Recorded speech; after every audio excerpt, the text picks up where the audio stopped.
All illegal entry will immediately be halted, and we will begin the process of returning millions and millions of criminal aliens back to the places from which they came.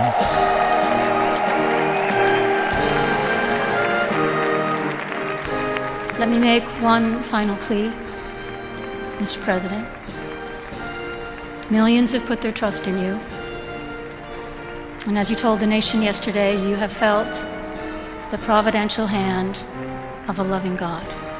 In the name of our God, I ask you to have mercy upon the people in our country who are scared now.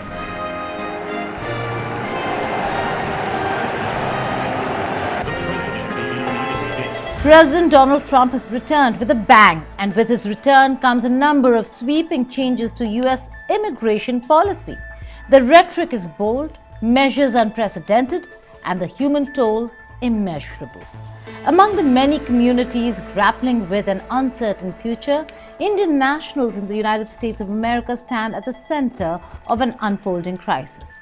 Trump's controversial plan to deport undocumented immigrants has taken a sharp turn, targeting thousands of Indians who once believed in the American dream. Tonight we ask, how many lives hang in the balance? Hello and welcome. You're watching Statecraft with me, Geeta Mohan.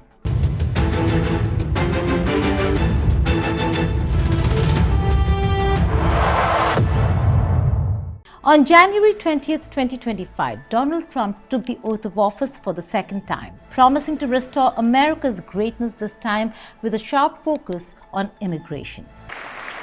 First, I will declare a national emergency at our southern border.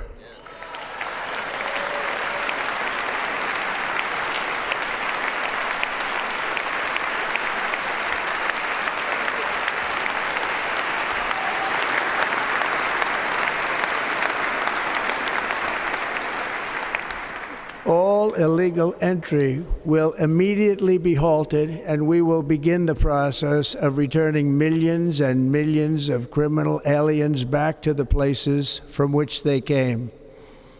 We will reinstate my Remain in Mexico policy.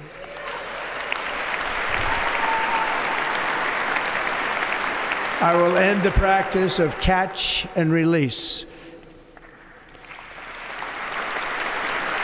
And I will send troops to the southern border to repel the disastrous invasion of our country.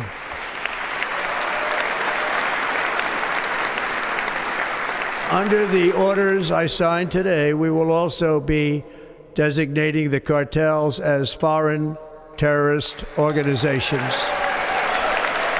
This declaration has set the tone for what many are calling the most aggressive immigration agenda in modern U.S. history. Let's break down what exactly the new U.S. president called for in his immigration policy. First, he's declared a national emergency at the southern border. He's also talked about an executive order to end birthright citizenship. Trump has also called for reinstating the controversial Remain in Mexico policy, and most notably, he has promised mass deportations of illegal immigrants. But within this sweeping mandate, a particular group is feeling the brunt: Indian nationals. To understand why, we must delve deeper into Trump's strategy. Trump administration's renewed focus on mass deportations has sparked a flurry of activity in New Delhi. There are reports suggesting that up to 18,000 Indian nationals currently living in the United States without documentation are on the radar for deportation.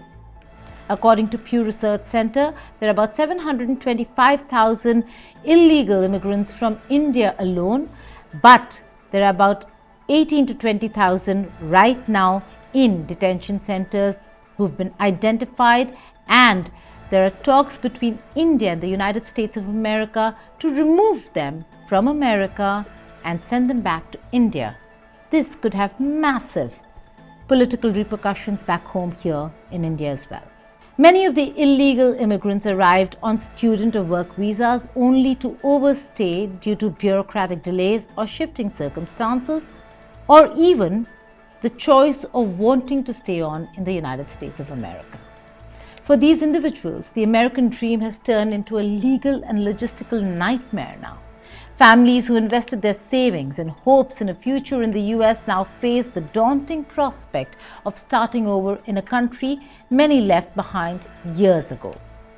India's government, eager to maintain strong trade ties with the US, has committed to repatriating these individuals. However, the logistics of such a massive operation and its human cost remain daunting. For many deportees, the stigma of returning after failing to secure a future abroad is overwhelming. As India braces for the influx, the human stories behind these statistics paint a picture of dreams deferred and lives disrupted. While the deportation of undocumented immigrants makes headlines, legal immigrants are not immune from Trump's sweeping changes. Indian nationals make up nearly 75% of H-1B visa holders. These skilled workers have long been the backbone of America's tech and healthcare sector. Well, again, let's understand that the people-to-people relationship between the United States and India is extraordinarily strong. There are 5 million plus Indian Americans in the United States. I think there are over 300,000 Indian students studying here.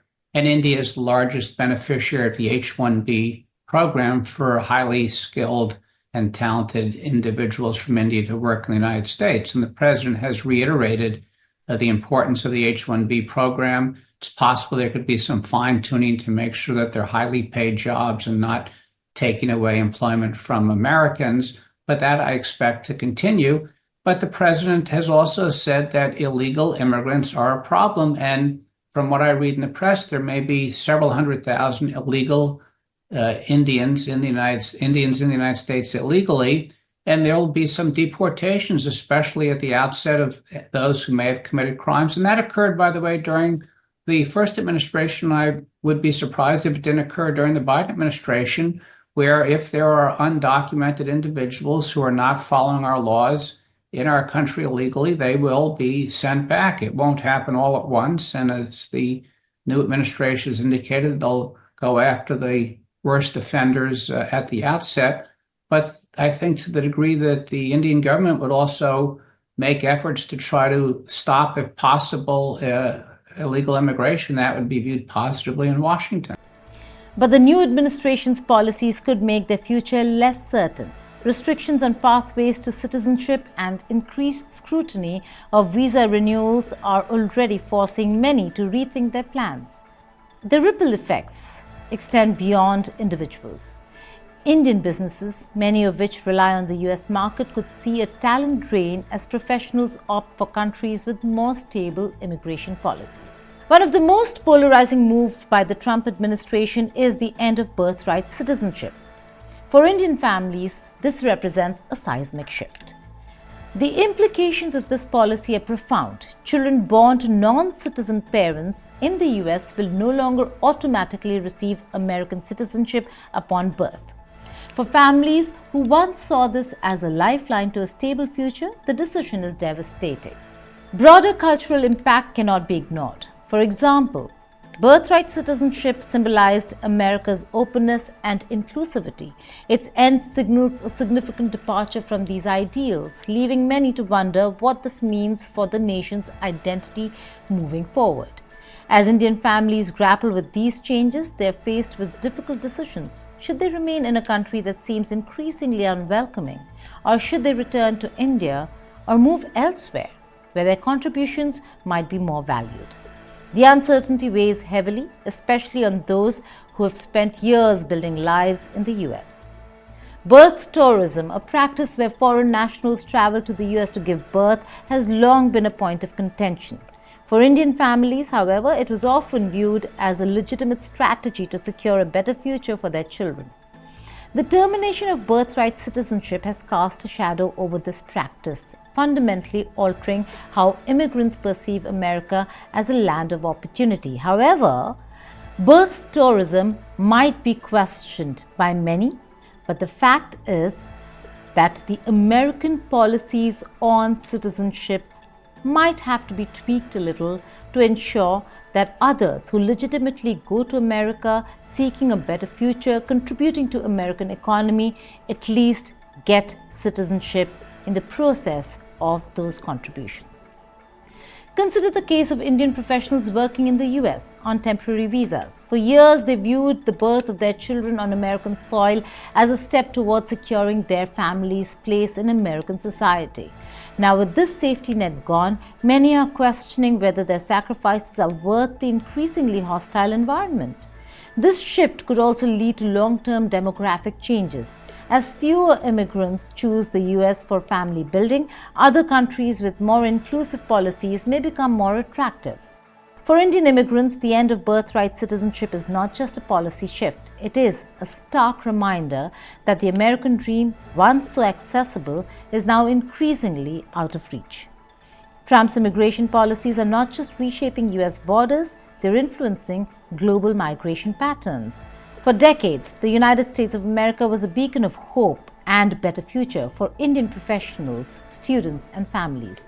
But now, many are reconsidering countries like Canada and Australia, and these countries are becoming more attractive destinations for Indian migrants. The US, once the gold standard, is losing its appeal. America has long been a nation of immigrants, a land of opportunity. But as policies shift and borders tighten, the dream that drew millions to its shores is being redefined. For thousands of Indians, the question is no longer about finding a better life in America. It's about what comes next. The stories of those caught in this changing tide remind us that immigration is not just about policies, it's about people, their hopes, and their future. As the world watches, America's identity continues to evolve, leaving us to ponder, what does the American dream mean today and who gets to claim it? Thank you for watching Statecraft.